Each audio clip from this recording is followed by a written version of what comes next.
hearing with rapt attention.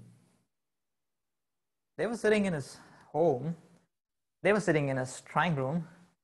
And Socrates was completely absorbed with his transcendental visions and insights.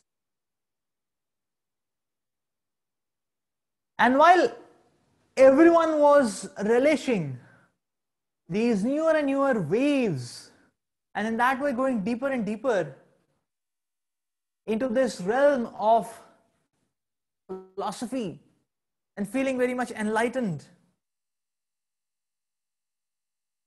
out there in between, some noise emerged. On the spur of the moment, or on the first spur, it appeared like a noise.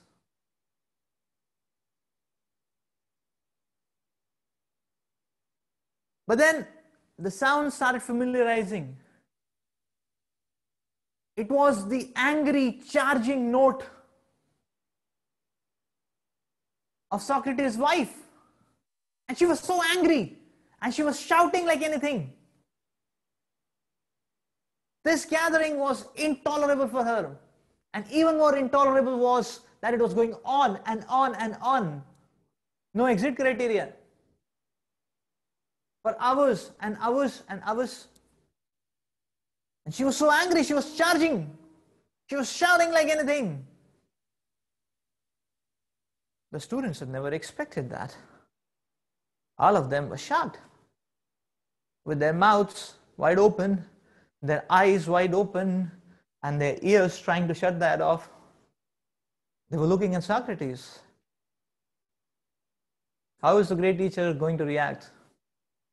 And Socrates was very calm, he was very composed. He looked at everyone and he smiled. And he looked at his wife. He was up on the staircase and he smiled. And he looked at everyone and again he smiled. And then he told, "Don't worry, students, let's go out into the garden and we'll continue our discussion." So therefore the gathering shifted, all of them shifted to the garden. Now they were under the sun, they were under the four directions, and it was open air theater now. And Socrates again picked up on his meditational note.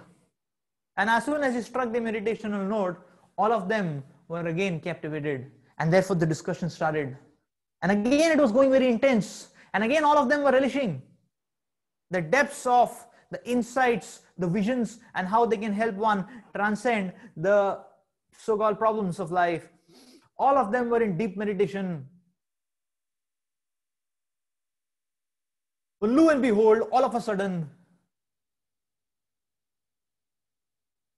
they saw that Socrates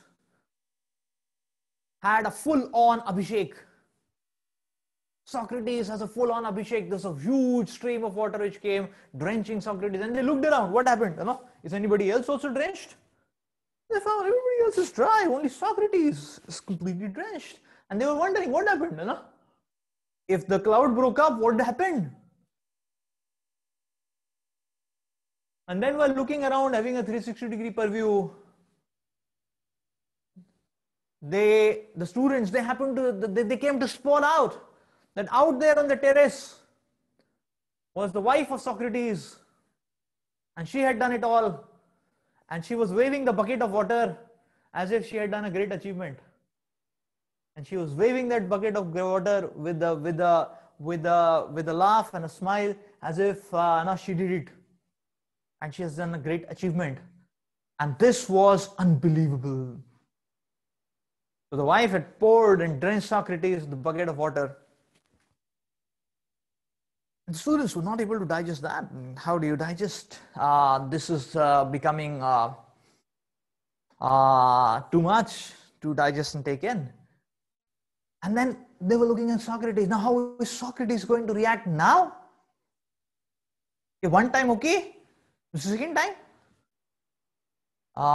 one agitation, okay. But even stronger agitation. And Socrates was very calm. And he was very composed. And Socrates, he looked at everyone and he smiled. And he looked at his wife and he smiled. He acknowledged. her activity, her deed. And then he looked at the students and then he said, don't worry, friends. Previously, it was thundering. Just now it rained. Let's continue our discussion.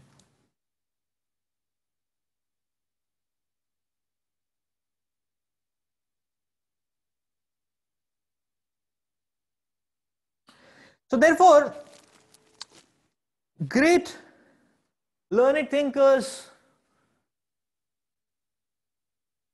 philosophers, spiritual leaders, social activists, successful entrepreneurs, business magnates, the movers of the world, all of them agree on this one note, that the test of the substantiality of a person is his ability to steer through provoking situations. So Socrates had a famous saying. He used to encourage people to remain focused, he used to encourage people to be on the path of virtue, on the path of values and principles, and aim high.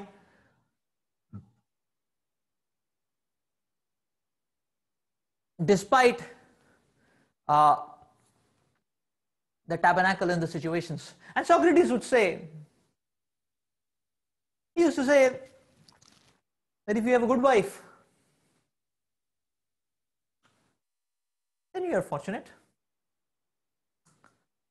If not, you can always become a philosopher. That was Socrates' famous punchline.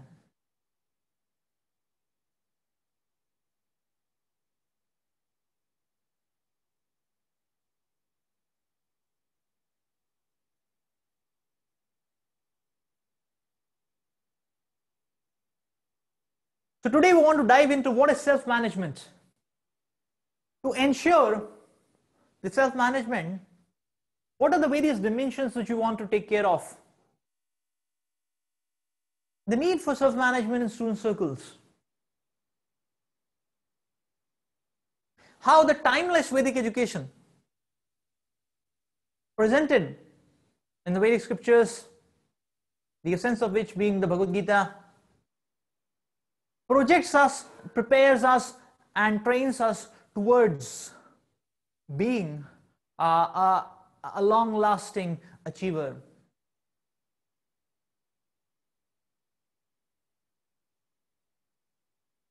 How self-management affects us, what are the effects which we can see, and it affects the individual and the society at large. And yes, tips and tricks, way to get the kicks, and how to put the bricks, and all that in the discussion today.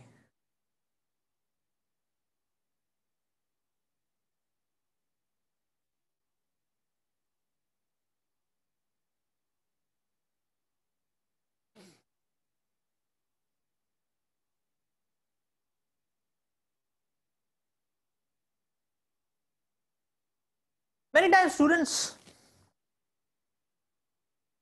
when they are in +1, +2, they have a goal. They have an ambition. They want to pursue, they want to do something in life. And therefore, the general matrix, the general dream in everyone's head is that yes, if I can get a seat in IIT, or if I can get a seat in NIT, or maybe prestigious colleges in state like Jadavpur University, if I can get a seat in these national ranking colleges, then I would be the happiest person in life.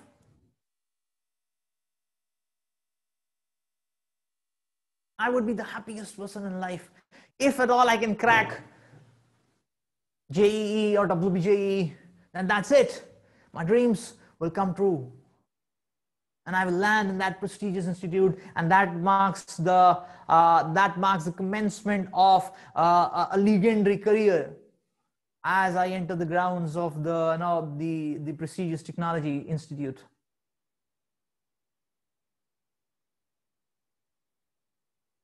So yes, we have seen everyone walks in with his seat, with his admission, in that same spirit, as if one's feet are not touching the ground, and one is not aiming high.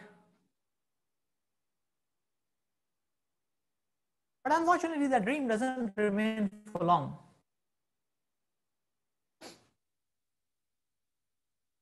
That dream doesn't remain for long. Because all of a sudden, one is confounded with so many factors. As soon as one is confounded with so many obstacles, so many hardships. So one starts realizing so many fallacies and inabilities. Here we have seen students land up in IIT. As soon as the studies pick up, the pace of the studies is so fast. Sometimes people are just wondering what's happening. It's like a supersonic rocket, moving on. So, and there is so much competition because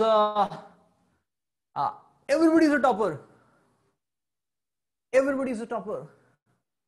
So that leads to excessive competitive drive, urgency addiction. Then one is seeing that, okay, it's not that one lands up in an institute like IIT or one lands up in an institute like Jadavpur, then the job is guaranteed. No, one understands, okay, there is lot of band gap.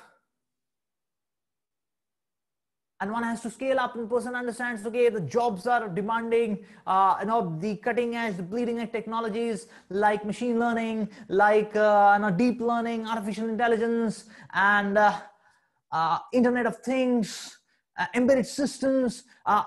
These are in high. If you are not on those tracks, then you get spaced out. I mean, you get left out.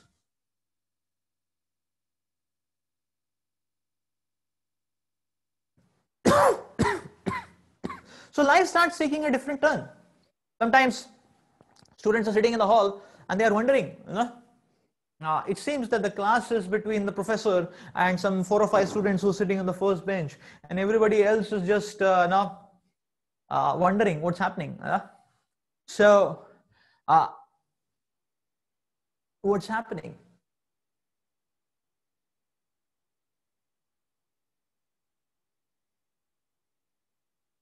And then one is just not able to understand. Like many core departments, the jobs to get a job is more challenging, and to get a high paid job is more challenging.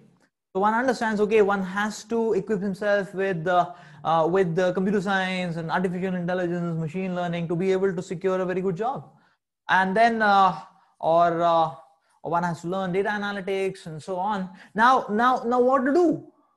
Now, should one focus on his core department? Should one focus on CGPA? Should one focus on extra technical skills? Or there are some others who say, no, I mean, technical skills are all okay, but then, one needs a dashing personality. One needs extracurricular. One needs to show off or to showcase how he has managerial abilities and how he has organizational capabilities. So what to do, what to focus, when to focus, how to focus? And the result is complete defocus.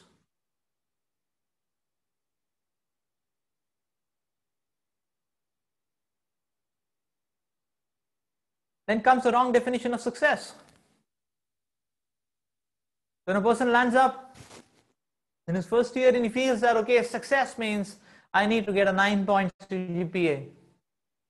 Now that's all good and fine. But the point is, if one is not able to get it, if one lands up in a 7 point in the first semester, then what? Then what? So that leads to explosions. That leads to explosions.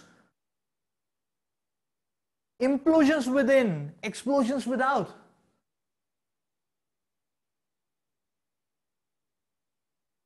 Just like I had seen in Australia, in the University of Melbourne. I mean, I had so coming or encountering or interfacing, students and researchers from the University of Melbourne or Monash or UNSW, South Wales, Queensland.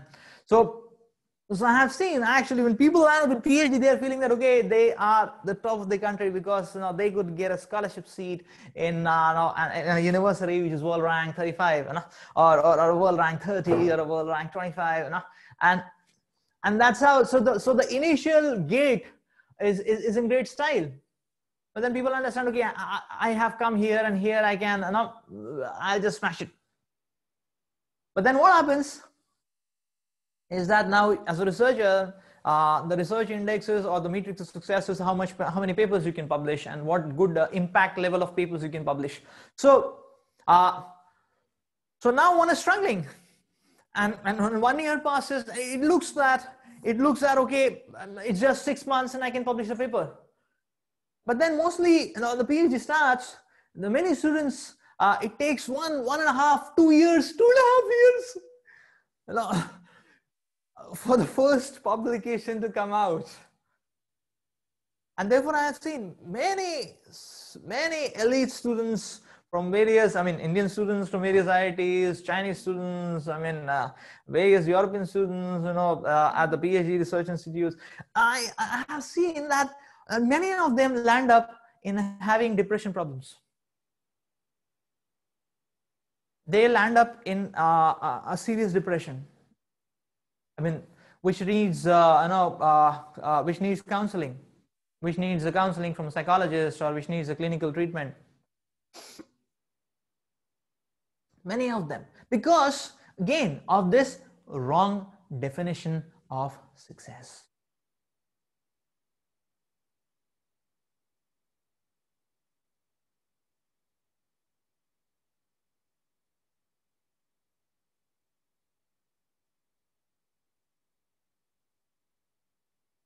So if one keeps the metric of success as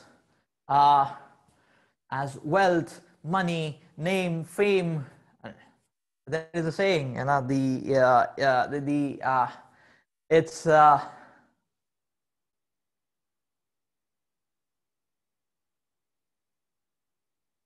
it may be simply a chase after the mirage game. That's all.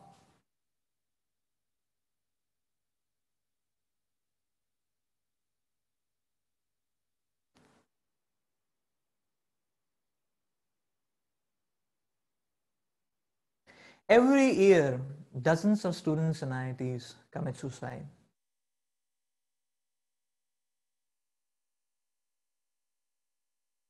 It is so heart-rending. This is the case of IITs. Every year, and this is not just the case of IITs. All over the world, the scenario is the same. Statistics talk about, talking about Western universities, statistics talk about that about 1,200 students of the age group 18 to 28 commit suicide. So spanning from the universities, the top 100, the top 100 world ranking universities, they commit suicide every year. Around 1,200 students annually, they commit suicide. So what's happening?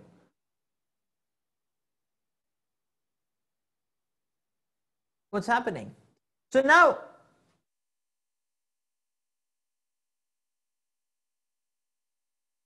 we were trying to understand here in KGP that, okay, why do people commit suicide actually? I have seen that, it was great shock for me when I saw that, okay, that there was a student whom I was giving classes when he was in first year, and when he came to third year, one fine day I got to hear that he committed suicide. And I was really trying to understand what are the reasons why people are committing suicides. I saw in 2010 when there was this wave of recession. Because recession came, some students in IIT also, KGP here committed suicide. There were 6 suicides that semester when the recession came. Why? Because recession has come. Now, if an IIT person is going to commit suicide, what will happen to DIT, Dehradun Institute of Technology, or any such college like that? What will happen to them, students there? So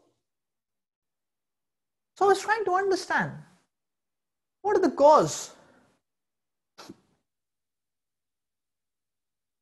One person, his girlfriend ditched him, so he committed suicide. Another person, he thought he will fail in the exam. So before the exam, he committed suicide. Another person, he didn't understand. He was from computer science. And he got a job of 15 lakhs. So he was there, celebrating, with his friends. So, and his girlfriend came and she was eulogizing. He said, okay, you got a good job. And then he had some other friends he was introducing. And he introduced another friend, his colleague, and then he got a job of 18 lakhs. So his girlfriend praised the other friend. Oh, you got 18 lakhs, this fellow only got 15. Oh, wonderful, you did it. And this man got so much of he committed suicide. So flimsy. Some of you may be laughing it out. Are these reasons to commit suicide? But we are just talking statistically. This is the statistics of at least IIT Kharagpur. This is the statistics of the world as such. If you try to, by this sampling, stratified sampling, you can understand this is the statistic of the whole world.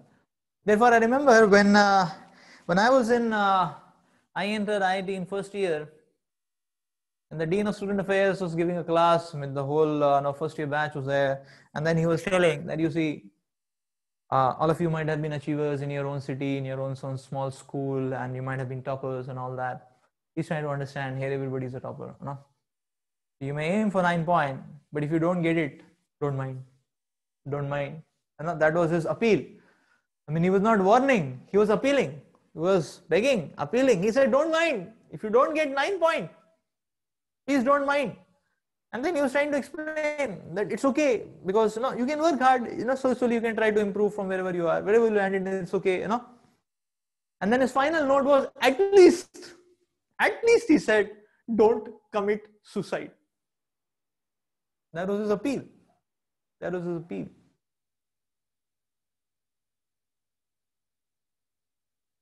Then you'll end up in ego clashes. There are these uncontrollable desires which short circuit our enthusiasm, our focus, our capabilities, what we can achieve in our lives.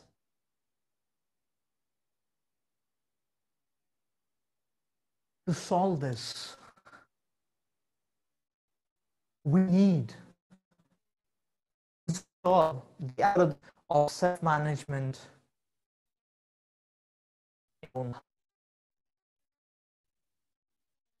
Self-management. We can understand from the word management itself. The word management, if you break it or dissect it in this fashion, and you can say it's composed of these 4 words: man plus age plus men plus T.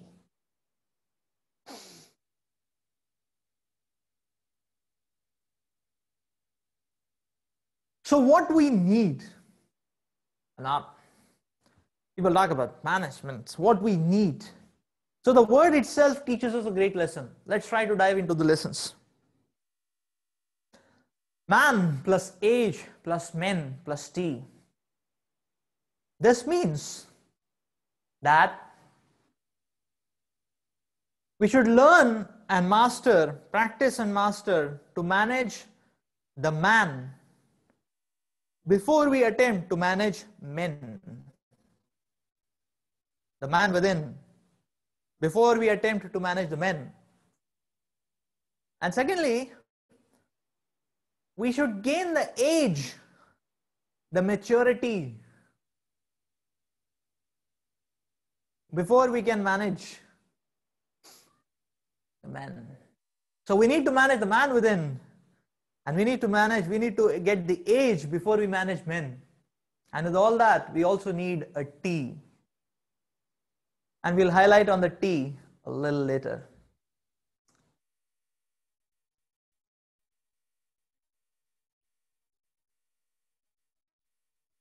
So yes, gaining the maturity, the age to know what to manage, when to manage, how to manage.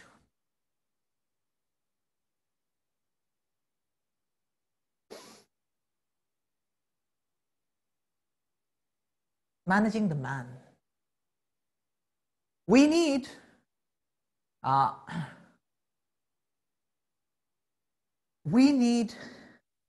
self-control. One may say that self-control means you are binding yourself. You are entangling yourself. I mean, you are confining yourself. You're constraining yourself. So many times you will see whenever traditions talk about value systems, traditions talk about principles, they are talking about do's and don'ts. This is how you need to behave. These are the behavioral ethics. This is how you should act and this is how you should not act.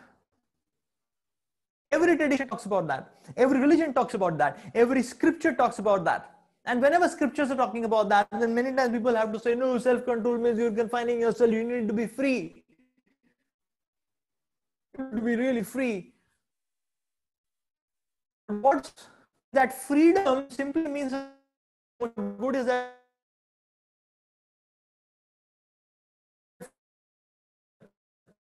you have this it transports all the atoms and molecules into higher and higher vibrational states, and and those vibrational states result in increase of heat. That's all.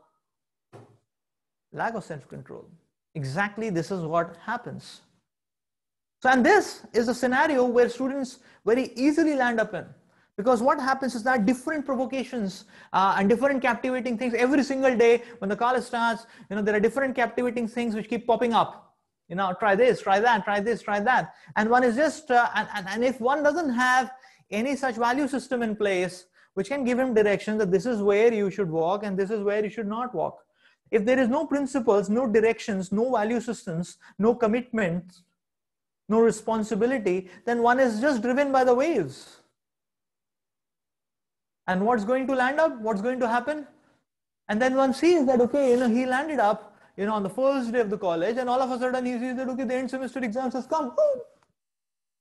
And the person is wondering, Hari, I didn't study. I did everything, but I forgot to study. So like that. And therefore the exams become a nightmare. And therefore I have seen, it won't take much time for you to understand or to realize this. Your semester has already started. In a semester, you can realize, just try to look at the faces of people after the exams. I have seen students after the end semester ends, everybody unanimously has one feeling. He says, this semester, though, I messed up. But next semester, from day one, I am going to study. From day one, I am going to study. And then, before the semester, he purchases the books, he gets to know everything, he downloads all the PPTs, everything, all the video lectures from MIT.ocw or these KGP, portals. Everything is there. And then day one of the second semester comes. But then a friend's birthday comes. But then a new movie, a new movie comes. But then, the Spring Fest comes, or but then a tour with a friend comes, and then again midsem comes, and then again endsem comes, and then again comes the same resolution next semester. So self-control. Many times I've seen in the night, people, students, they feel, okay, let me just take a break. I'll just do some chit-chatting for 10 minutes and come back. And people may land up, in a room, planning to do chit-chatting for 10 minutes, and they will only realize after 3 hours their plan was only for 10 minutes. So therefore, self-control is very essential. Self-control is very essential. Yeah.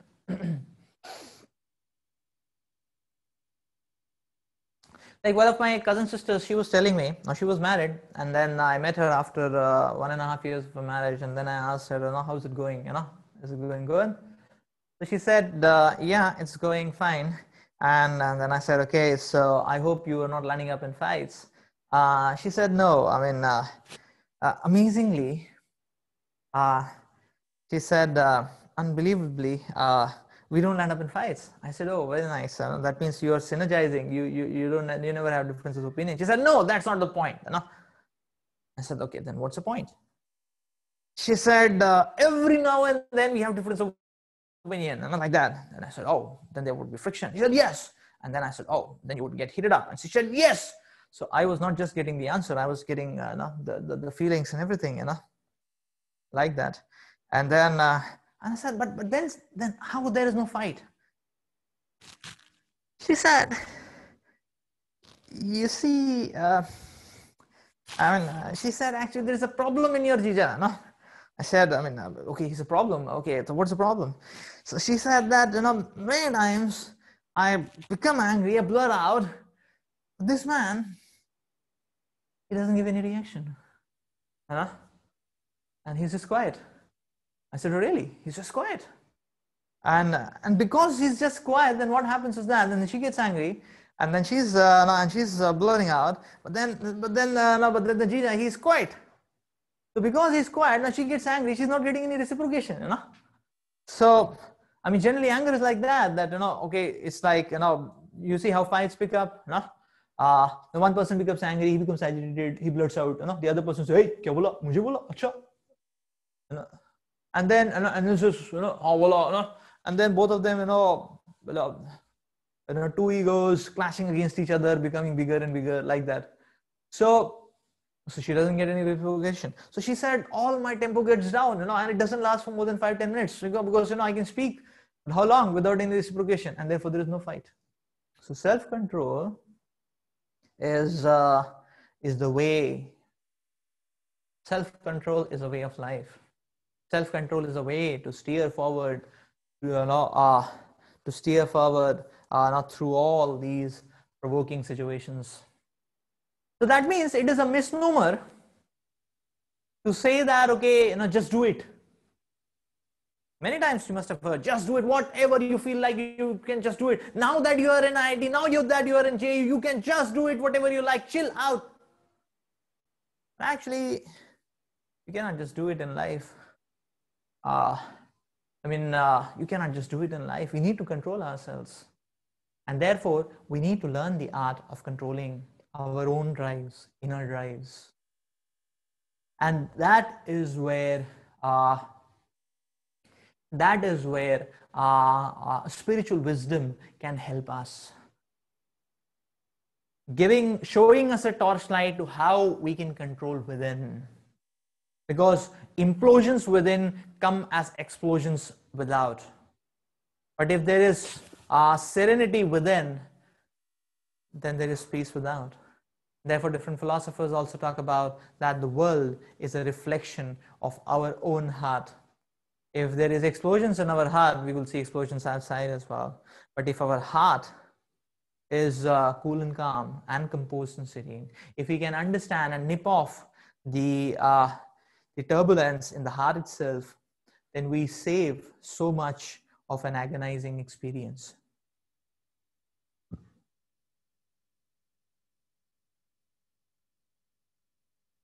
The tongue has no bones, yes, but it can break the bones if not managed properly. Yes, it's just like you will be sitting in a class and there may be a professor, a senior professor, and he's giving a lecture, and you're understanding that this professor is not up to the mark. In fact, this professor always bores us in the class. This professor is unnecessarily showing off. He's not explaining things, and you may be feeling really irritated. And he gives a very tough exam with less marks, and he takes great pleasure in giving less marks to the student. And you are feeling really irritated about the professor. Given an opportunity, you would like to, punch him on the face. Many students get such type of feelings, it's okay.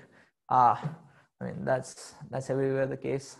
So it's okay. So now the point is that you may be feeling like that, but when you are presenting yourself in front of the professor, you cannot just do it. Can you shout at the professor? You cannot just do it. You do it, finished, is it not? Minimum 1.5 years extension of your degree, you know. So you can enjoy the academic atmosphere a little more. So one needs to control, exercise self-control.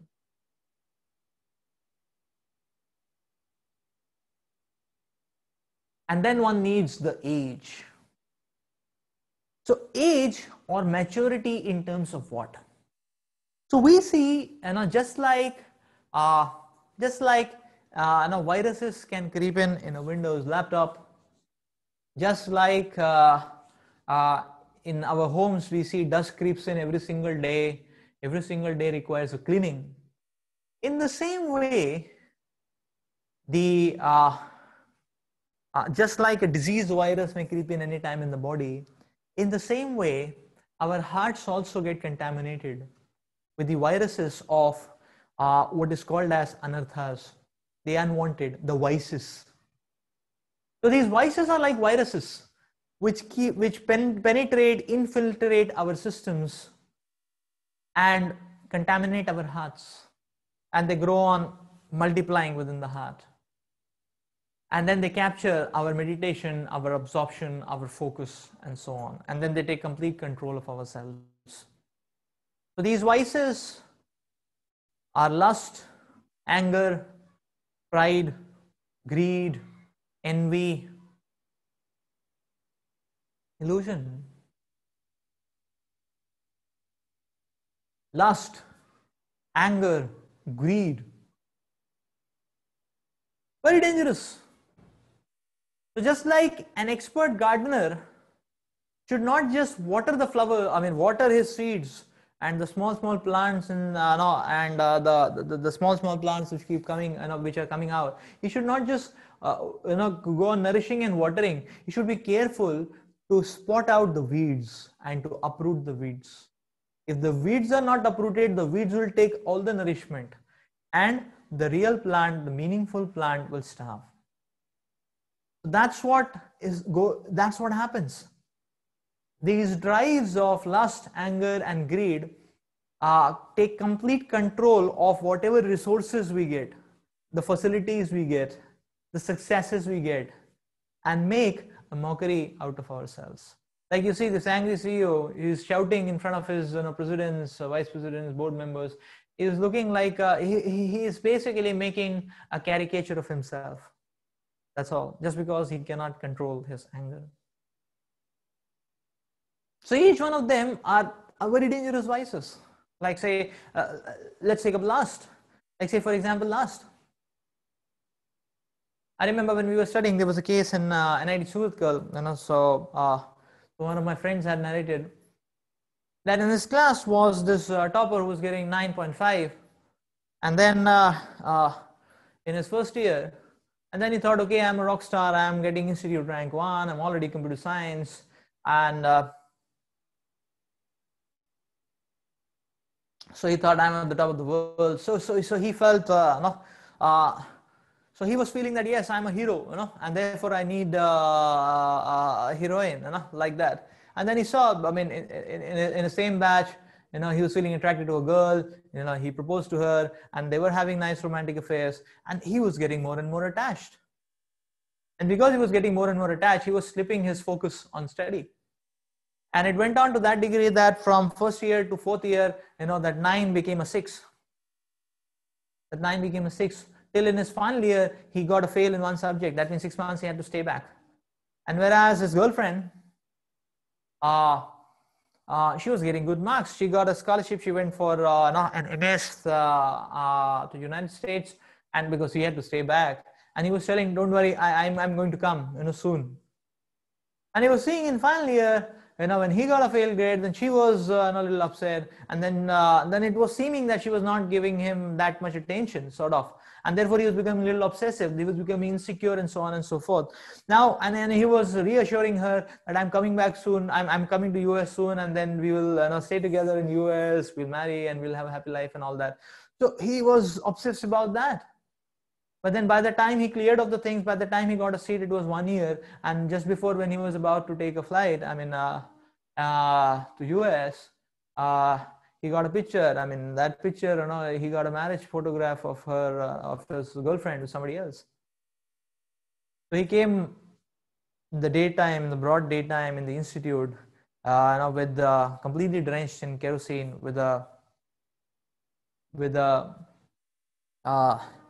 whole jar of kerosene, and then he burnt himself alive. And people wanted to help him, but then he had another jar, and he was threatening anybody comes near. He got 80% burned, died on the spot. This is what lust can make out of a person. Anger is no less. Anger is no less. One time there was a cricket match going on between India and Pakistan, and it was as a final stage. It was like final few balls remaining, and it was very crucial. And then this man, he was completely obsessed about it, and he wanted India to win, and he was completely obsessed about the TV screen. And then one ball, one run. His breath was at stake. It seems like that. And then finally there was that ball, and then his all acute expectation was India should win, but on that ball, India lost. So he became so angry, he just wanted to bang whatever he gets in his hand. And in his frenzy, he just turned around. And there was a small little baby in his house, and that baby was lying on a pram. He just took that baby and threw against the wall. It was a few months old baby. The baby died on spot. And after that, he realized what he did. This is how anger can make a fool out of a person.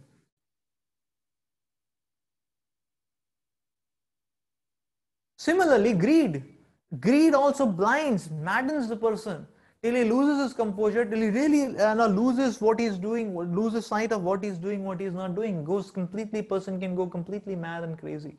So these lust, anger and greed create a phase lag in our lives between our expectations and what happens in the reality. The expectations go on, so they fuel our desires. The lust, anger and greed exponentially get fueled more and more and more. But in reality, the experience, the happiness goes on diminishing. Why? Because these material grounds are but the Vedic scriptures explain that these whatever we see in the material world, all these material grounds are parts and parcels, reflection of the Supreme Absolute. So God is the Supreme Absolute Ocean, and all other things that we see around are just reflections and parts and portions. So a reflection can give a simulation, but it cannot give an actuation.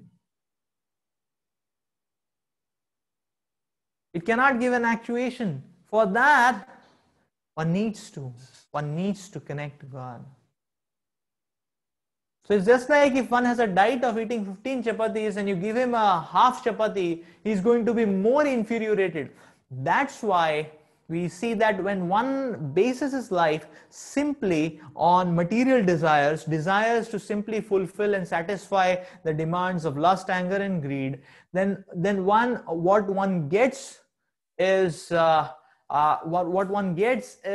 more and more agonizing misery and frustrations. So the more one hankers, the more one gets frustrated. Why? Because these material domains cannot supply more than half a chapati, whereas the personality within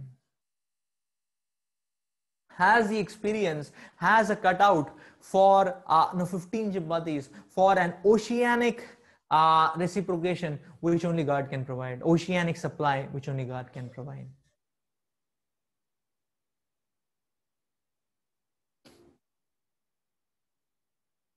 So yes, all these energy wasters burn away whatever energy and positivity we have.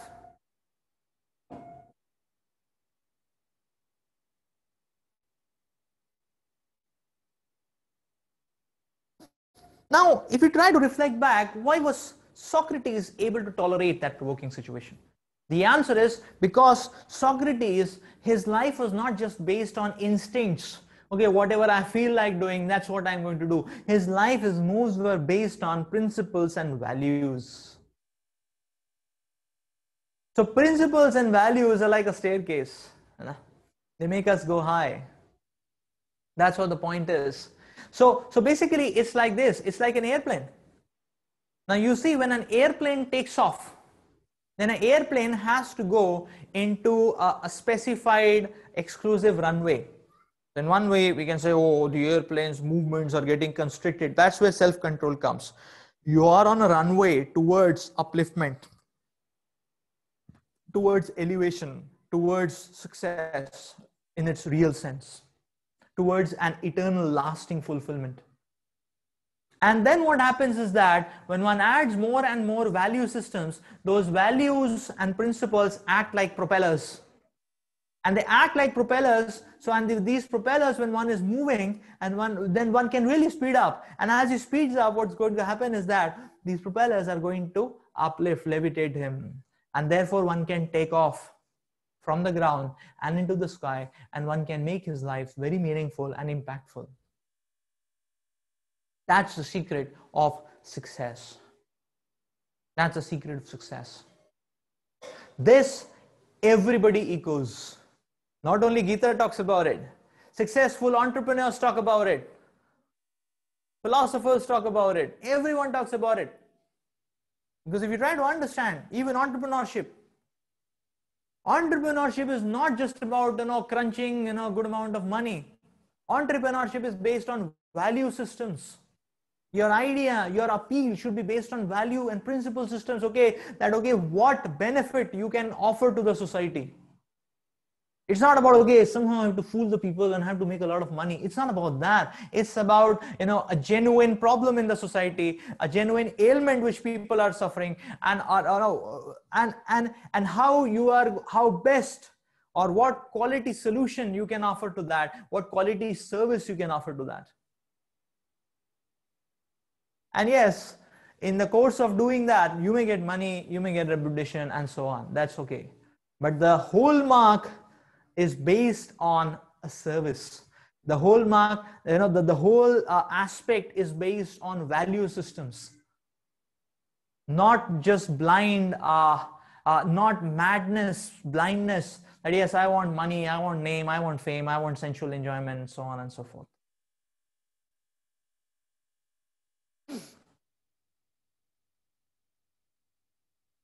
So many times we see that all of you have been achievers in your respective circles, in your respective units.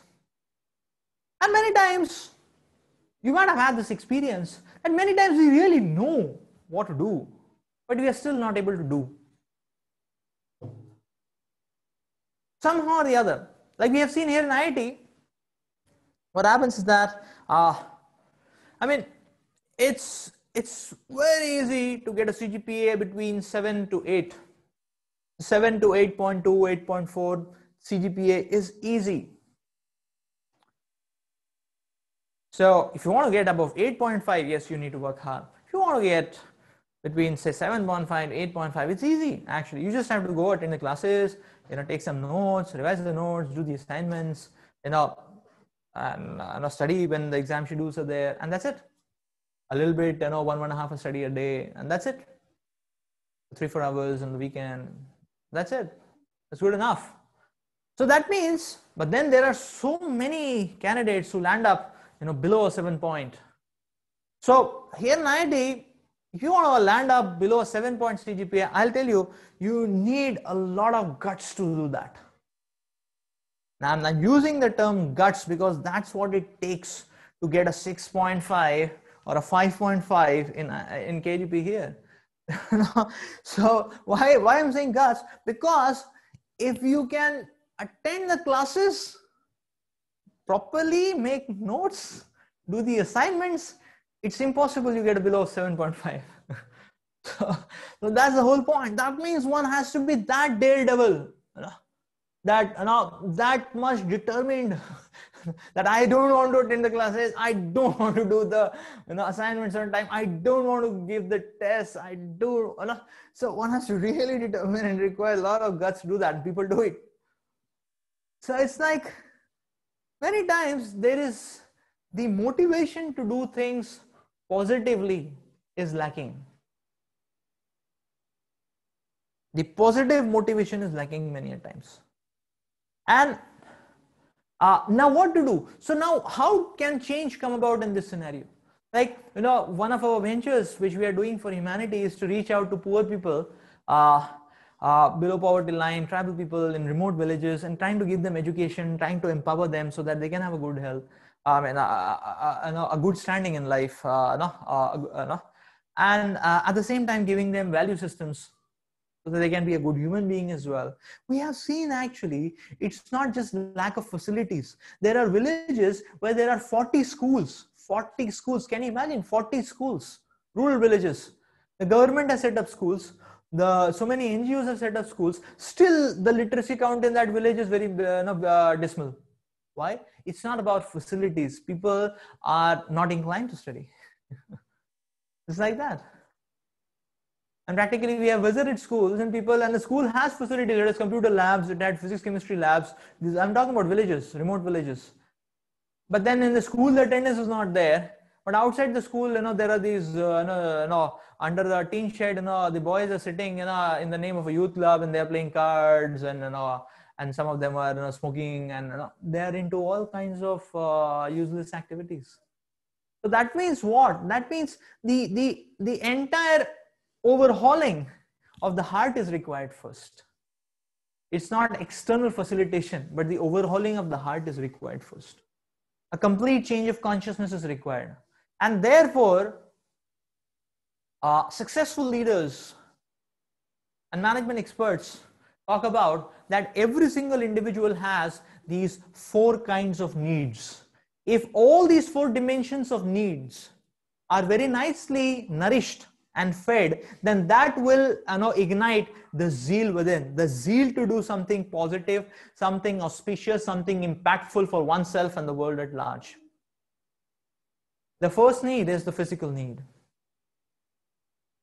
Now, physical need talks about, or physical need goes into domains of, yes, taking care of the health, nutrition, diet, exercise,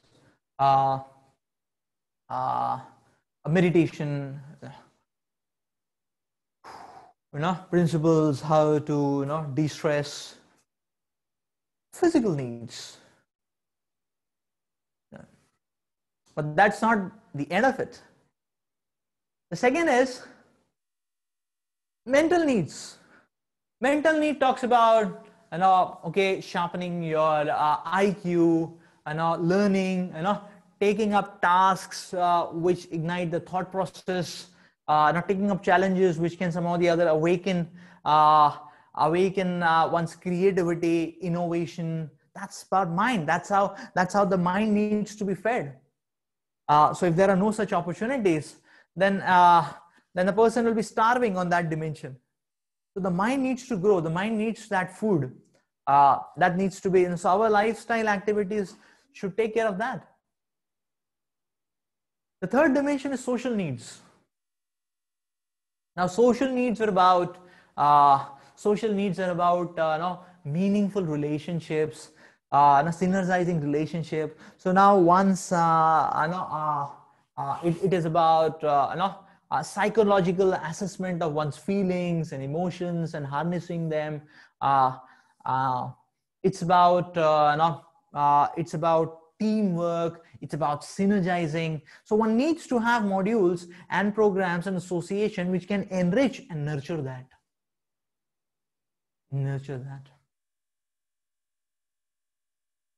And management experts and successful leaders talk about that this is not the end of it. The fourth dimension is the spiritual dimension. The spiritual being, the spiritual is the sense of the being, who you are, what do you stand for, what value systems you stand for. So that the spiritual being starts with character. It starts with character. It starts with principles. Then what do you stand for? And what is your value addition to humanity? To Mother Earth. So that's spiritual, that's a need. That's a dimension which requires fooding, which requires programs and modules which can encourage and enrich that. The spiritual dimension is about directionality. Okay, which direction one should go, where one should allow one's thoughts to flow, which direction one should not tread. And the other three talk about talking about speeds on the various levels. Like if you have slept nicely, you'll be enthusiastic and you can perform very nicely. Is it not? Now, if you have very warm, if you have had warm relationships, then you can perform very nicely. Like one of my friends, I was asking him, "Arey, you were in Kota. How did you land up in a biotech department? You could have got a higher rank." He said, "Arey, I could have got a top 200 rank and all that." Then I said, "What happened?" He said, No, my friend, my colleague used to stay just next to me. He got All India rank 80. I said, "Oh, really?" And whereas he got some 3,000 rank or so those days, so he got a seat in biotech that way. So then I asked him, "Oh, really? But why didn't you make it?" He said, "You see, the point is not about performance. Performance is okay." He said, "I was staying alone." No. So because I was staying alone, so many times, the pressure and all, I would be much down and all that. So it would take away a lot of time. And I said, "What about your friend then? How did he achieve?" He said, "He was not much sharper than me. He was not more hard worker than me. But then, he said his mother was staying with him, his mother, sister, everybody was staying with him."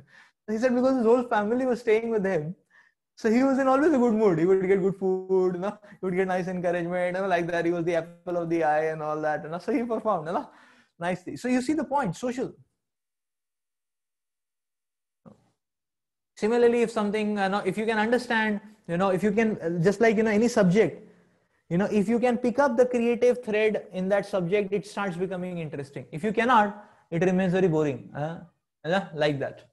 So this is the point, that we need these three-dimensional speeds to pick up.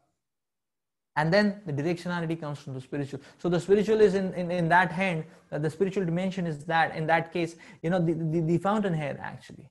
So all these four levels of dimensions need to be fulfilled to make up the zeal, the zeal to pull on despite provocations. That's the point. Yes. Now we come to the T. So remember, we said that, to manage, for management, you need to manage the man. And, before, and get the age, the maturity, before you manage men. And then we said, yes, with all that, you also need a T. So T stands for transcendence. Transcendence, transcendental knowledge. Transcendental knowledge is like a torchlight. It's like a lighthouse, which can give us directions that, yes, this is the directionality. Now this is where you need to move on. Even though the terrain may be rough, even though there may be obstacles, but this is the direction. If you move on, it will make things meaningful. We need transcendental knowledge.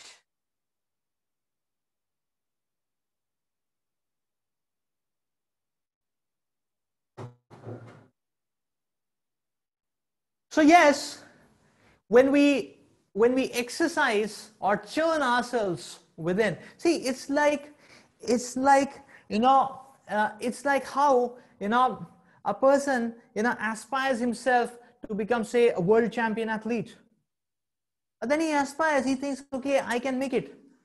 So on the first day he goes for running, and he may run only 1 kilometer, but he will see his hands and legs are paining very badly. Try doing that. Run 1 kilometer and see how much it pains. For those of you who are not experienced doing it, 1 kilometer, hands and legs will pain. 2 days you go, it will pain so badly, and then if you give up, then it's gone forever. Like that. One needs to pull on. One needs to pull on, and then one goes on. So if you keep running 1 kilometer, the person keeps running, and slowly his muscles get toned up. Now he doesn't feel fatigue. Now he has to increase the pressure. He has to go from 1 to 2 kilometers, and then 2 to 3, 3 to 4, 4 to 10, 10 to 15, like that. And then challenge himself on timing.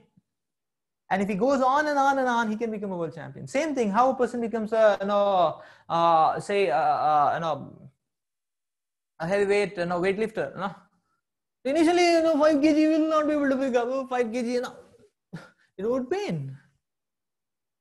But then one picks up what he can, and he keeps picking it up, and then slowly increasing. And if one pulls on, then one can become a world weightlifting champion. So the whole point is that everything is a matter of cultivation and practice. It doesn't matter we are high or low, but what matters is that whether we are on the right go or not. So when we get these principles intact, when we get the understanding, when we are committed, yes, that it is the dimension within which is required. I need that transcendental knowledge. Then one can tackle all these problems. The ever increasing steady pleasure. We started with that yes, here 90, all are toppers. Change stress, every semester brings about a different schedule. Every semester brings about a new professor and his new tactics, his new ways of teaching, and his new ways of testing, and so on. Allurements. One can tackle allurements.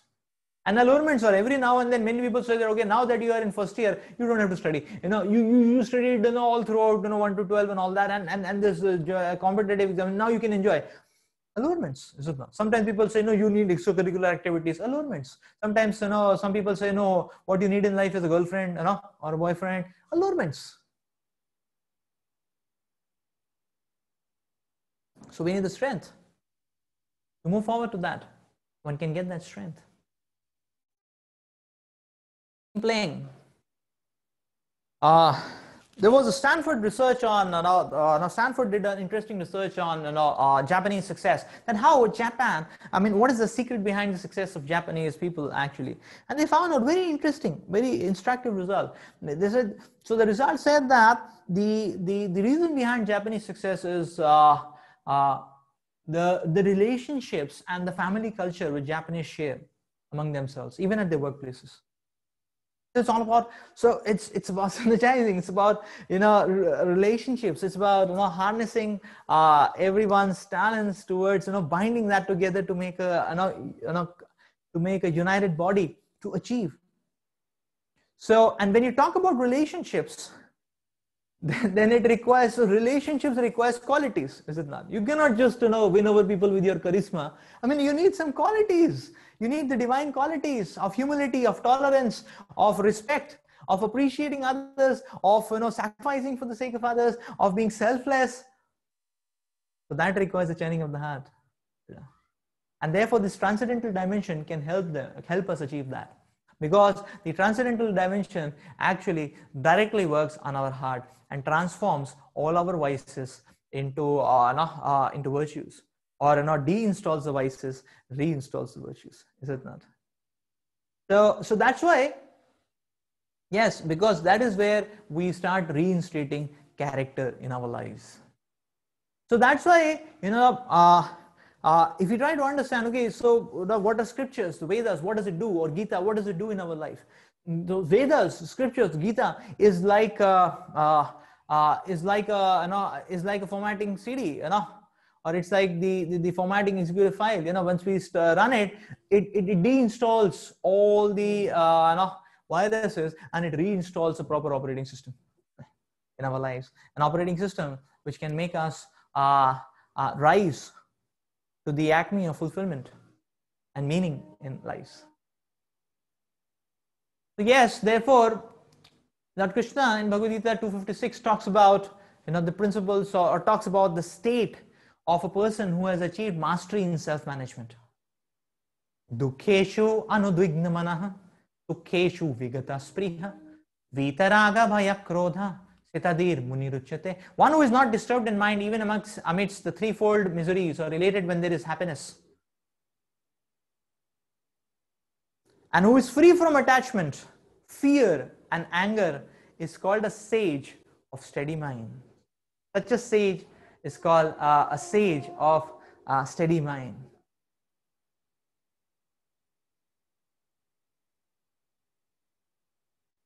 Yes. So going ahead to pursue our studies, to pursue our careers, we can apply now various algorithms. So it's, you see, algorithms and skills and techniques are important. And if the techniques are flavored with the right breeding ground, then it leads to wonderful. It's just like a seed, a potent seed. The right seed is important. But if the seed gets a fertile ground, then it can blossom into a wonderful tree. Then it can blossom into a wonderful greenery. That's where it is important. So therefore, both of them are very important in our lives. So yes, some tips and tricks on self-management. The first one is a PPC, the product and the product capability balance. Many times people rush into extremes, and because they rush into extremes, they land up into a problem. It's just like, if you take a hen, then the front part of the hen only eats, the back part of the hen gives eggs. So a person who's not having a PPC balance, he will say, okay, the front part is useless because it is, it doesn't give anything. The back part, very nice. Let's cut the hen, keep the back part so that it keep giving eggs and we don't have to feed it. So what will happen? The hen will die. So therefore, there is this product and the product capability. Both have to be balanced. And that's why a person has to be holistic. I remember in my school days, sometimes people, students would think that, okay, if they study more, and especially if they can study the whole night, then they can achieve more. So I remember there was one studious person who used to have a tight competition with me in terms of marks and rank. And for one very tough examination, he didn't sleep. I slept for 4 hours. He didn't sleep. And I asked him, he said, no, I slept 6 hours. I came. He didn't sleep at all. He was just mugging and all that.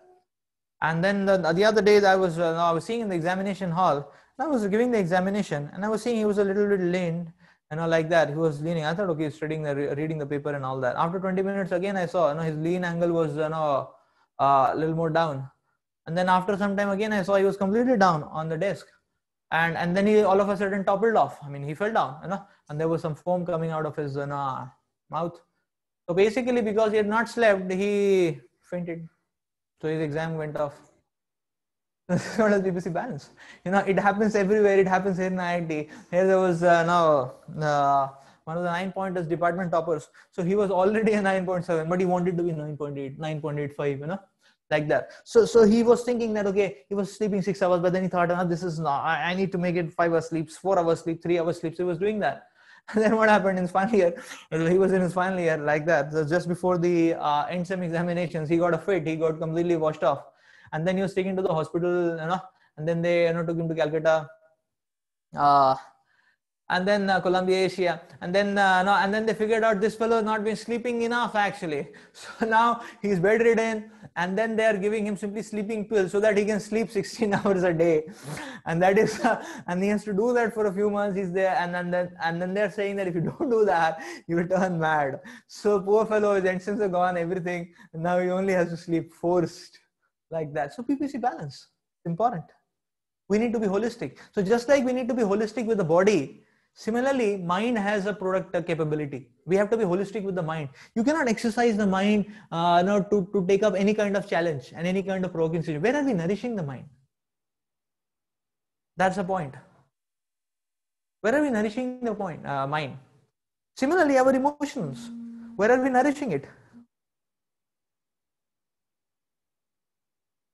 Similarly, about the soul within, about our hearts, about our character, it all requires nourishment. And only when there is this nourishment, then only it can produce.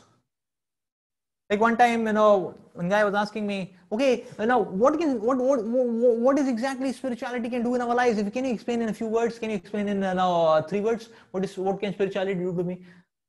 I said, okay, 3 words. Spirituality can, spirituality. What is exactly spirituality? Like what it can do to me and all that. I said, okay, 3 words. It's like sharpening a pencil.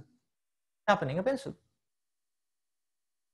So yes, you may say, okay, I have a pencil which is very nice and all, but if you have a blunt pencil, what can it do? What drawing it will make, and what features and what it can make? Sharpening a pencil. That's the point. So that's where we understand the PPC balance, that one needs to be holistic in life.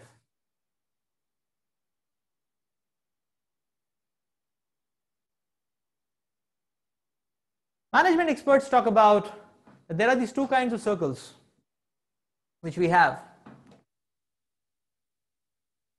The inner is a circle of influence, the circle in which we can bring about some positive change.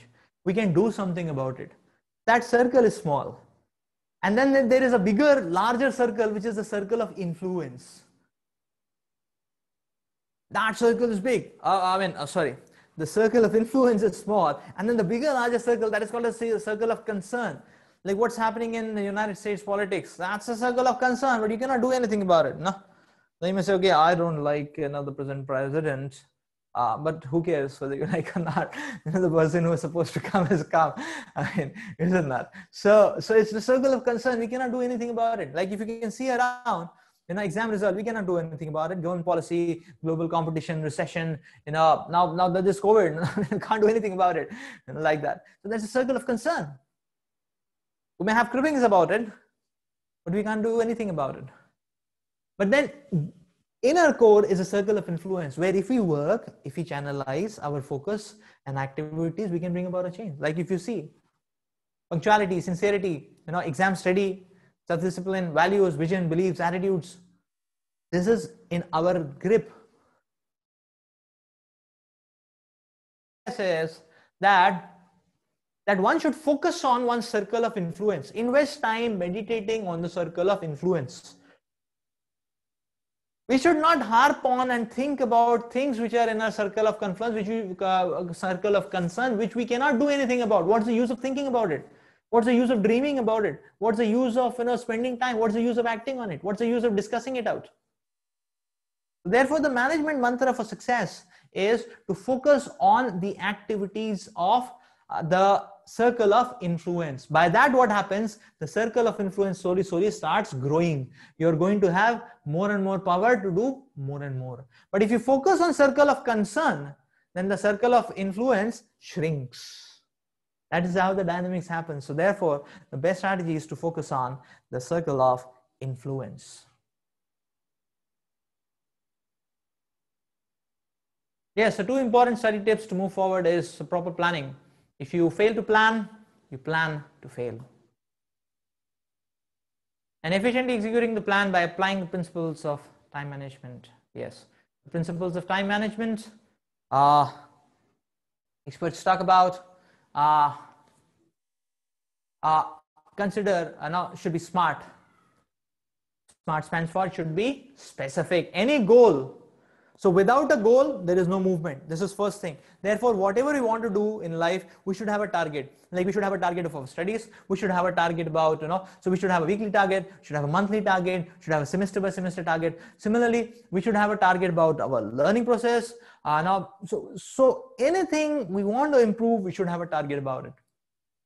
So now it's like, okay, have a daily target for exercising, 10 minutes, 15 minutes, like that. So that's a physical dimension. Have a target about, okay, how do I, improve my relationships? Okay, then what qualities to install? What is Gita talking about? Which qualities I can work on? We have a target, we have a goal, we work out towards it, spend some time, we give and allot some time. So that's how it grows. A target should be specific. It should be measurable. Achievable, is it not? A target cannot be, okay, let me get an 11-point CGPA this semester. It should be achievable. It should be relevant. Just like, one may have a target, okay, let me win the Counter-Strike competition, in the whole, the whole college wings and all that. It should be relevant. I mean, what it has to give and take much with our career, with our values, with our heart, It should be time bound. It should be time bound. So that's a SMART target. Always, it should be specific. What is it I'm going to achieve? How many days I'm going to work on it? How do I understand that I have done that? It should be achievable. It should be relevant. How it is related to my ultimate goal in life. Is it not?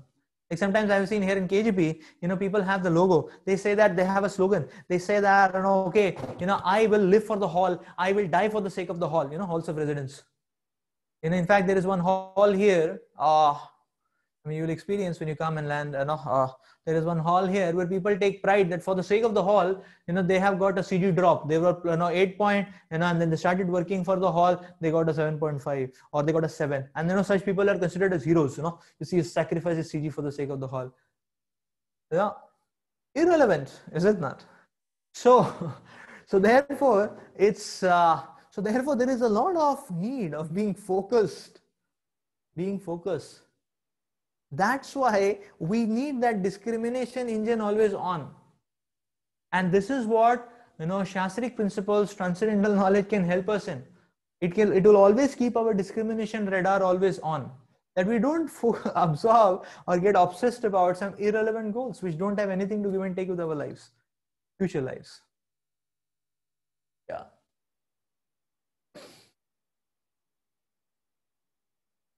Yeah. So these are some tips. Mostly these tips are about regularity. So many times we'll see achievement is not just done because of. Mostly we'll see that achievement is not just exercised. Achievement is not just exercised because of some intellectual some mastermind quotient which is lying in the intelligence. It's not just people who are intellectuals and remarkably uniquely intelligent who achieve. Achievement is about hard work. Achievement is about regularity. It's all about focus and regularity, and that's what we should do. Even if we are in our home settings, actually we should give due justice to studies, to tutorials, to every single lecture, class notes. Be regular, be sincere. That's the whole point. Yeah. So now Jadavpur students, I believe Avella talked about this, the principle of the 4 quadrants. If we divide, so I will very quickly touch upon it and move forward. If we divide about the quadrant rule, so there is this axis in which we can classify activities. Before we do an activity, we should classify this urgent, not urgent. The another dimension is important, not important. And now if we classify activities and put them in these 4 quadrants, then we can try to measure that what are the activities which we should do. So the focus is activities which are important. If we do activities which are important, when they are not urgent, then you will not land up into crisis like that. So, but mostly the activities which bug us are urgent, not important activities, phone calls, and then distractions which are not urgent and not important. Like freaking out, chilling out is not urgent, it's not important, is it not? Social media presence, how many friends I have in my social media avatar, those are not urgent, not important, like that. And now if we don't do activities which are important when they are not urgent, then we'll end up in a crisis. Like if you don't study on time, you don't do assignments on time, on the day before the deadline, then one is having a night out, Holocaust experience. So it becomes urgent. So try doing this exercise, classifying activities into these 4 quadrants, and you will see the most important quadrant out of all these quadrants is the quadrant 2, which is not urgent but important activity like planning, self-development, PC activities, relationship building, recognizing new activities, planning, recreation, regularity, qualities. So that quadrant is very important. Therefore, the mantra which goes is that we'll skip this because of lack of time. We'll send this across to you. It's a good exercise. What you can do as a homework is that we'll send this list to you, classify into the quadrants, and classify into these quadrants, and then we can send you the solution. You can check it out. So this is an interesting exercise of introspection, of actually filtering the activities before we spend time. Therefore, effective time management, management experts talk about, lies in spending time in quadrant 2 activities, which are important activities, but when they're not urgent, then you spend time. Then you can be a winner for life. So quadrant 1, which is, urgent, important. If you procrastinate less, you will shrink that. Quadrant 3, not urgent, not important activities. We need to say no to them. And quadrant 4, which is like simply bugging activity like phone calls, social media, we should cut it down. Yes, slacker activities, they slack us down. Yes, let's skip XQ3 for now. So we'll come to so now we are coming to the last phase of our discussion, that how to apply all this, and that's again when we are talking about is that now when we talk about application, yes, there are tips and tricks, there are so many mantras, there are so many sutras which are available. The internet is overflowing with that. Many management experts, many successful leaders, icons are sharing how to apply all this. We need help. And what does help stand for? H stands for hearing of spiritual knowledge, the endeavor to change. L stands for love God and be empowered. And P stands for the power of prayers. Hearing spiritual knowledge. Spiritual knowledge offers us discrimination. It offers us discretion, discrimination. It's about we get electrified by hearing spiritual knowledge. It's like the power supply. If you get mains power supply, if you get electrical energy, then one can use it for any constructive, tangible task. Many times we are lacking inspiration, the tempo, the energy. Spiritual knowledge can impart that, because when the limited tunes in to the frequency of the unlimited, then the limited breaks off all the shackles. It's just like say for example, if I'm moving in a cycle, at what speed I can move? An ungeared cycle, at what speed I can move? Actually, it can move at 30, 40, and for how long I can move at that speed. But suppose the person is in a cycle and somehow he hooks on himself to a chain which is hanging from behind a truck, and then sits in a Padmasana and just hooks on, like that. Then at what speed one can move? The cycle starts moving at the speed of the truck, is it not? So that's where when the limited connects to the unlimited, then it breaks off all the limitations and shackles. Inhibitions, limitations are broken off, and one can really be an achiever. That's what hearing spiritual knowledge can bring about. The transcendental vision can bring about in our lives. The next is the endeavor to change. Many times when people are confounded with frustrations, they submerge themselves into a real life. Real life, illusory life. So, just time, pass the time, kill the time, illusory life. The movies, the gaming, and so that's where one has to exercise control. That's where so there should be this, unless there is the endeavor to change, change can never come about. And if we endeavor to change, and if we act not to change, and if we take the tiny steps to change, the tiny steps can integrate, and they can integrate into a tangible transformation. So that's the point. Therefore, actually, entrepreneur experts, actually successful entrepreneurs talk about is that, they say that, entrepreneurship is a very challenging journey. You face so many obstacles, you face so many failures, and therefore you will see there are thousands, lakhs of startups, they shoot up, but they but very few germinate, very few come out to become a tree, very few become a banyan tree, and so on, like that. Why? Because the endeavor aspect is missing. One gets confounded, and therefore, actually, one of the things which can keep us going, many successful entrepreneurs talk about it, is that, if you want to keep going, actually, you need to keep yourself, charged up, to face all the challenges. And then, one of the mantras which they say is that, or one of the sutras which they say is that, they say that actually you should surround yourself with a very choice association. He said, just surround yourself with two kinds of people. He says, just surround yourself with people whom you get inspired by, so that you are always positive, or you surround yourself with people whom you can inspire, and you can help them out. like that. And therefore, it can add on to your synergy, and then together you can achieve more. He said, other categories of people, be respectful, that's okay, but be distant, like that. Therefore, association, positive, proper association is very essential. We become what we associate with.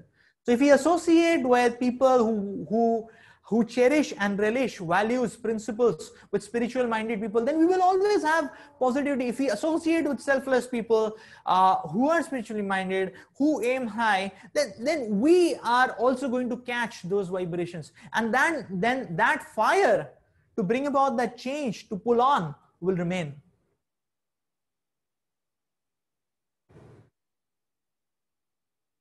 The third is love God and be empowered. So we will see that youthful passions are like river body. When the river floods, then there is a lot of energy in the river. And if this energy is unbridled and not channelized, if this energy remains unbridled and it is not channelized properly, then it creates flood, it creates havoc. And therefore in youth, because there is a lot of passion, if it is not channelized properly, it creates devastation. God is like a dam. So when we are God in our lives, then all the passions, all the energies, all the aggressiveness, everything which could have created a problem for us because of being random and out of control, everything starts getting channelized. More the turbulence, more the electric power which is generated, hydroelectric power, more the irrigation. So when we add God, God is like a dam. That's what happens. And the last note on which we'll end is, yes, so here there is a point that yes, we love the self, that's like we get a relief that okay, and we love God, that's like the medicine, so which is a long-term, long-lasting result. Now comes the last note on which we want to pause, or on which we want to pause for today, is the power of prayers. So here is this very beautiful and meaningful saying, "Oh Lord, give me the courage to change the things which can and ought to be changed, the serenity to accept the things which cannot be changed, and the wisdom to know the difference." So one time, a faithful person, he was about to embark on a journey of life, and he was very fearful, and he was not wanting to embark, and he was feeling afraid, he was feeling timid, he was feeling horrified. Why? Because he was feeling that okay, on this journey of life, there are going to be so many obstacles, there are going to be so many provocations, there are going to be so many distractions, so many vices. It's very risky. How will I keep myself focused? How will I walk on the right path? How will I come back to God? And this person, he was very he was very fearful, and he was telling God, I don't want to embark on this journey. And God assured him, don't worry, you move forward, I'm going to be with you at every step. And the person was in doubt. He said, how do I understand that you are with me? Because you're going to be sublime, you're going to be subtle, I'm not going to be able to catch you. The Lord said, whenever you look down, you will see two footprints. One will be yours, one will be mine. And by seeing my footprint, you can understand I'm with you always. And you can walk the right path. Don't worry, I'll be with you. And thus, this person, the small child, he embarked on his journey of life. He started his journey of life. And yes, the life was fraught with problems. So this person, he kept himself tuned in to the instructions and the guidelines and the roadmaps, which were given by God. He kept himself fixed to that. But then he was seeing that the problems come, and problems come overwhelming. It completely crushes, pulverizing problems come. And he was seeing one particular observation, that at peaceful times, whenever he would look down, he would see two footprints and he would get strength. He would feel the, yes, God's there with me. But whenever there would be problems, then he would see the second footprint would vanish. He would only see one.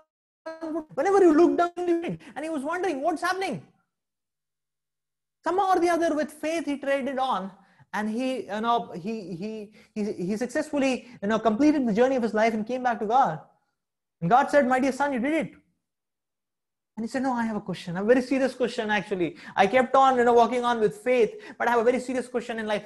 He said, my serious question is that whenever there was peaceful time, I was looking down, I was seeing two footprints. One was mine, one was yours, as you said. And I understood that you are with me, and I was so confident and jubilant and happy.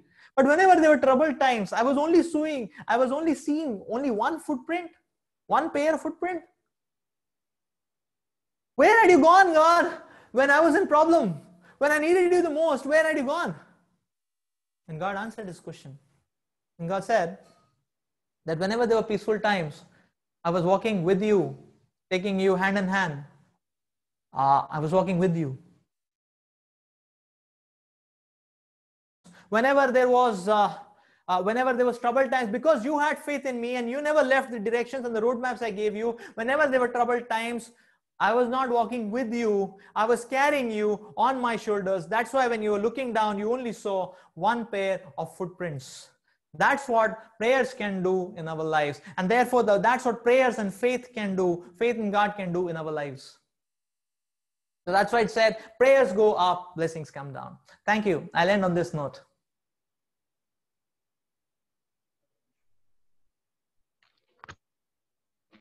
Thank you so much. This was a wonderful session, and especially I really enjoyed it and took a note of lot of points over here,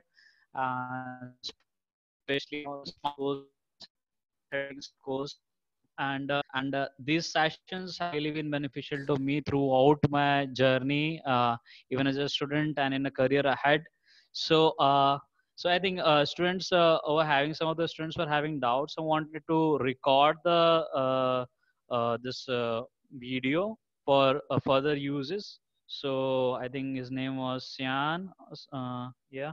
So for the information of the students and the participants, this video, recorded video, will be available on the YouTube channel. YouTube channel that is by the name Lead Services.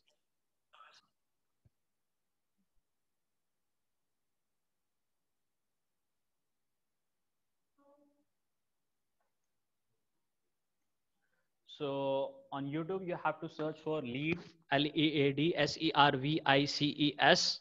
So these are the playlist inside that channel: Semantics of Life and Scientific Drive for Scientific Spiritual Dive, and Enriching Culture, Reviving Culture, and Enriching Lives. So these three particular playlists are going to be of a special avail to you. I mean, they are going to be of a more relevance to you, all of you. So you can subscribe to this channel, Lead Services, and there also this video will be uploaded. So if you have questions, you can just put it there in the chat box, and we'll be taking up the questions. So so we have a question over here from Vikas Shah from JU CSE department. So he says, so what about relationships during career making?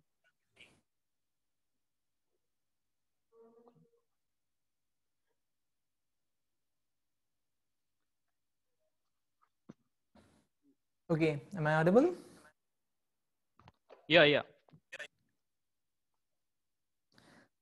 Yes, sir. What about relationships during career making?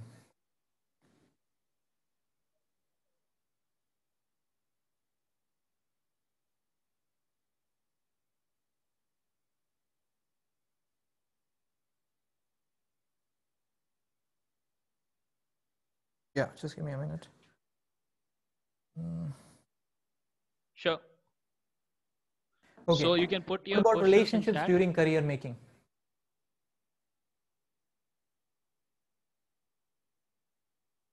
If you see, business or career is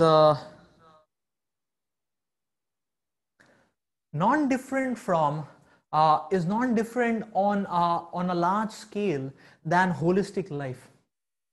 So it's not that relationships in the career drive are based on principles which are different than relationships in our family or relationship with our best friends. The principles should remain the same. It is always divine virtuous qualities which pays off in the long run. Which pays off in the long run.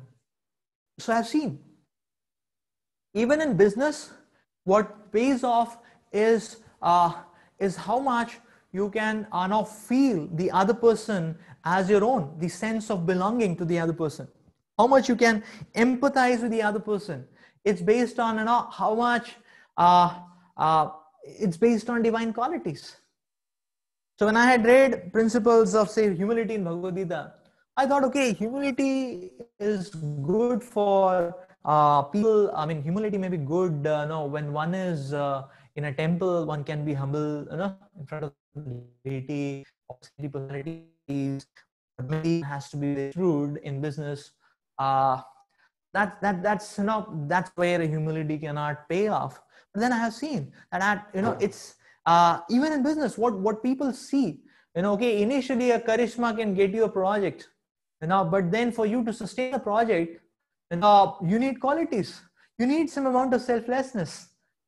Okay, business is a deal, it's a contract that gives the service to you, then you give this now this much remuneration. But then if you go beyond that deal, on a scale of, okay, let me try to be a little more selfless and make sure that the other person wins, the other person wins, you will see an equivalent reciprocation back. That's the point. That's where relationships come into picture. It's not about, okay, I am at gunpoint and I am going to, shoot you. If you shoot me, I'm going to shoot you, and here I have a rasgulla. If you give me the gulab jamun, I'll give you. So it's the relationships of business are not exactly that. That's a wrong way of thinking. A more sustainable way of thinking is, so therefore in business, people talk about ethics. And therefore they talk about value systems in business actually. So now at a company level, they have tried out so many ways that, okay, how can a company flourish? So they thought, okay, we can maybe increase the salaries of a person. But then they found out, research found out that if you increase the salaries of a person, his performance increases, but only to a certain degree. After that, of increases per years, nothing works out. Then they found out that, okay, maybe we'll give him a little more chilling experience. That, okay, in the project, we'll take him out for an outing, we'll give him some good food, this thing. That also increase the performance, person feels a little more, but then that also goes to a certain extent only. Then they started, then researchers started finding out, human resource researchers, human resource management researchers started finding out that yes, it's, the superficial things can only take people to a certain extent. Only when the company starts becoming interested in the holistic, genuine development of the person, then the person can feel inspired and touched, and he reciprocates back. So therefore, the way to think is cumulative thing, of cumulative victory. It's not that, okay, I win, you lose. Business relationships about, okay, we win together. And I'm worried not only about my winning, I'm worried about your winning also. So there the element of humility, there the element of tolerance, there the element of these virtues, divine virtues come into picture. And when this happens, then even the business relationships become very meaningful and sustainable. It becomes sustainable. So you see, when employees understand that we are holistically taken care of, the company is not squeezing us or exploiting us, whole life they will remain committed. So the person who individually wins, the company wins. It is both ways. It's both ways, is it not? From the company side, the executive side, from the employee side, it works both ways. So relationships require the same kind of qualities. It's not a different ball game. The ball game is the same. The ball game is within to without. It starts from within. We need to churn our hearts within in actually bringing out the values. Therefore, every business starts with a value system, and every business lasts with the value system. So you should not just start. Every relationship starts with the value system also. That I am committed, I am obedient, I am loyal, I am sacrificing, I am sensitive, and so on. Every relationship starts with the value system, but every relationship lasts also with the value system.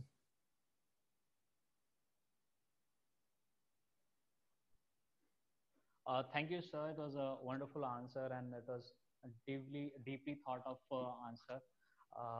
So over here we are having another question, and maybe after this question we can wind up the session. Just to take care of time. So the next question is from Subham Snehil. So it says, sir, while maintaining the product and product capability balance, how can I expand the limits of body and mind and achieve mastery in the work I do? Okay, can you repeat the question quickly? Yeah, sure. So basically, he is talking about how I can, while maintaining the product and product capability balance, how can I expand the limits of body and mind and achieve mastery in the work I do? So while maintaining the product and product capability balance, this balance, he wants to Yes, how increase to the achieve. capacities. Yes.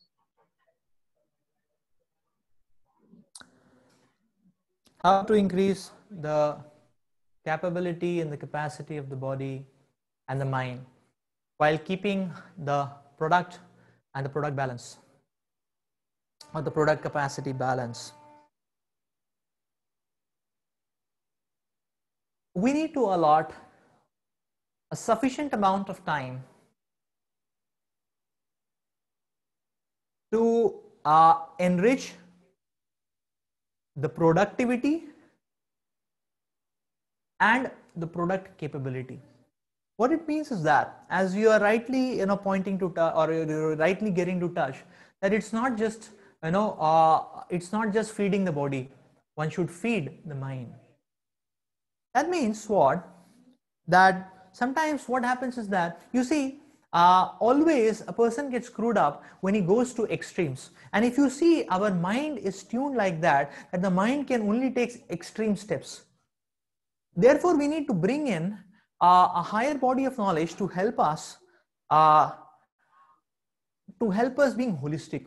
Like, say for example, if one only works towards skills, then one can be a very powerful, say one is working in computer industry, so he's a very powerful machine learning expert, or he's a very powerful programmer, so he can given a job, he can do it very nicely. But I have seen, working in corporate companies, I have seen teams in which we have had people who give you give any task, they will do it 2 days before the deadline. And now, given the task, you go to sleep, he will commit it. Now, he's such a committed person. But some such people, unfortunately, I had seen that some such people, we had to ask them to leave the team, to leave the company. Why? Why? Because such a person, although he was an individual maestro, but he was not at all a team player. So all his time he was just investing in coding and trying to make himself more and more expert in that. But the flip side of that, he would be having a very derogatory contribution to the team, because he was expert. He would always laugh out on people. He would always be not compromising. He would always be having that arrogance. And because of that, the entire morale of the whole team was getting demoralized, and therefore the performance was going down. So such a person, we had to ask him to quit the team. This is an example of a person who has not understood the PPC balance. What he was lacking, he did not invest time in relationships. Every time, it's not just important that I achieve or I do my, so that's important. I mean, but that's not all in all. Sometimes you can help a person who can help another team member to also achieve. And then you get relationships. And then you get team synergizing. So that's the point. On an individual level, many times, like in a family setting, people work so much on work. They're working 16 hours, they're working 17 hours. But the flip side of that, they don't invest time with the family. And because of that, what happens is that the family, in the family, they don't invest time with the wife, they don't invest time with the children. And because of that, because of the vacuum which gets created in the family, starts a tornado, and now very soon this tornado is going to engulf him and he won't be able to perform. Suppose there is a split between the husband and wife. It's all because of not investing proper time in all the quadrant, in all the frontiers needed. So yes, investing time in the mind means that we should give time to, say, one's family, You know, one should give time to, one should spend time with nature. You know, one should give time to, spiritual knowledge, cultivation of spiritual knowledge. You know, one should always, one should not have simply, a money earning goal in life. One can even have a little selfless goal in life. Okay, that okay, we have a, so so one can be humanitarian. So one can, invest in humanity a bit. So why that? Because that positivity can make one go on for long. Otherwise, burnout happens. So it happens with many entrepreneurs also. They break they break all clocks what they have, or they break all the clock timings and all that. And then what happens after some time? They get broken themselves. Either physically shattered, because of misusing the body, or they get emotionally and then shattered because of the broken relationships. So therefore, one should give time. One should give time. So yes, so one should give time to cultivating spiritual knowledge as you're doing, like that. One should give time to make some contribution to humanity. One should be well nicely connected to family. Even in one's professional circles, one should have those elements of selflessness, like that. One should not just think of the self, but one should think of our fellows, like in a jointly. So one should invest time in curbing the vices and developing qualities. And qualities developed by practice, is it not?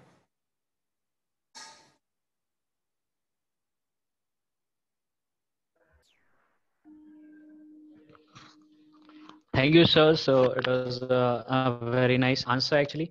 Uh, so